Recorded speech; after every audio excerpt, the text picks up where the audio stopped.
Now what you're looking at here is basically the whole of the global financial system as one unit, and the relative proportions of what's happening to the different elements and how they're growing, because the proportions of how they behave with one another are particularly important.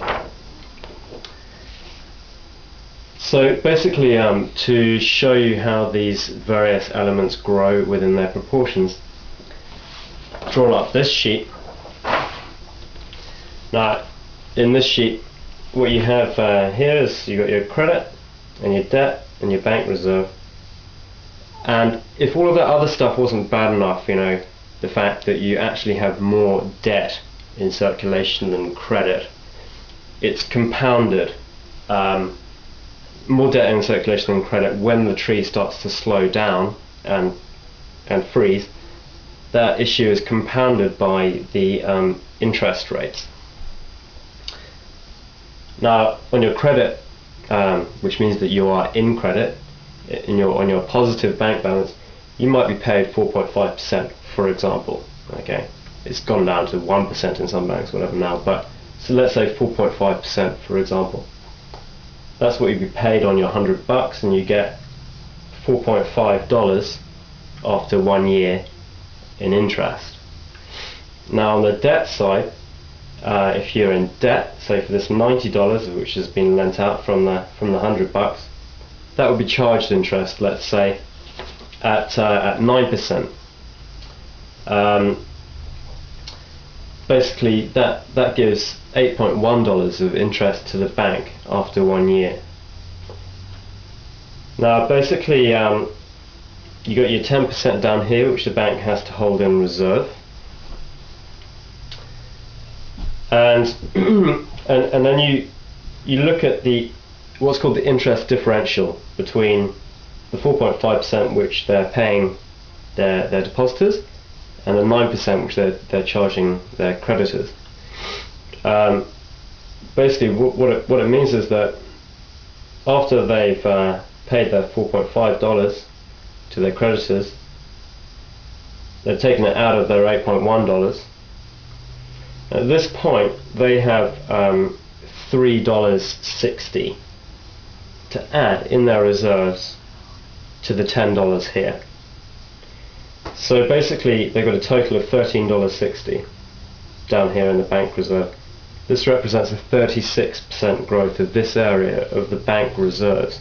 This is the stuff which is out of general circulation, and it's growing at 36%. Sorry about the dodgy editing there.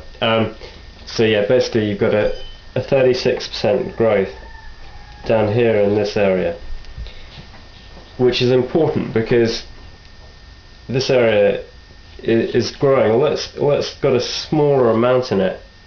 As all the money goes through the system, this area is actually growing at a vastly faster rate than certainly the credit side, when you're in credit and you're a positive balance, and even more so than the debt side, when you're in debt. This is due to something which the technical term is financial leverage. So it's growing real quick. Now beyond the $10, the bank has to retain 45 cents to add to this $10 so that it can match the increasing credit balance over here. And beyond that 45 cents, out of the $3.60 that it's accumulated on top, it can then reinvest that money, or it can stick it into what I call a war chest, which is basically bank reserves to fight other banks when the system starts to collapse, as it's doing at the moment. Now formerly they could reinvest that money in other highly leveraged products, and so you could just get massive returns, but it's inequitable, and it is starving a further amount of credit out of the general public circulation. And it does it like this. Hang on.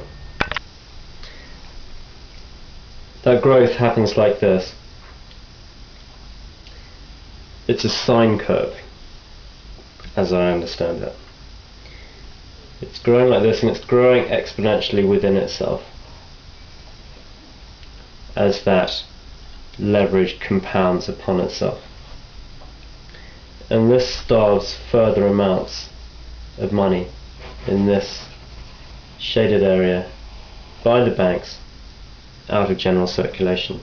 Now that's happening at the same time as the whole amount of money is reaching its saturation and there being more debt in circulation than there is credit, which is basically two exponential factors compounding against each other, which is when you get a storm, you know.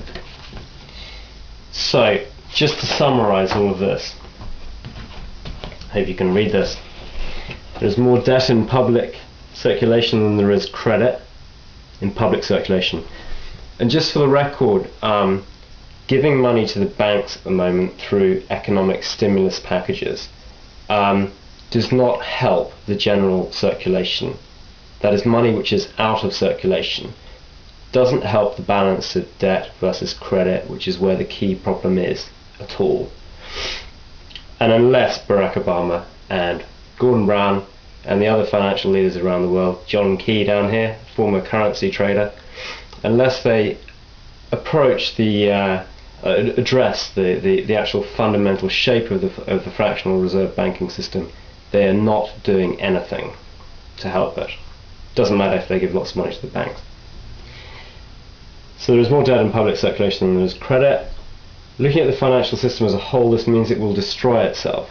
This is geometrically certain. There is not enough credit to service the debt. This leads to defaults on loans, lost savings after bank runs, mortgages and loan securities end up being passed up to the receivers or the acquiring banks as failed banks' assets are passed up. They're the main assets. And then you end up in a law of the jungle situation as medium-sized banks buy up smaller banks and big banks buy up medium-sized banks. And more geometry in a minute.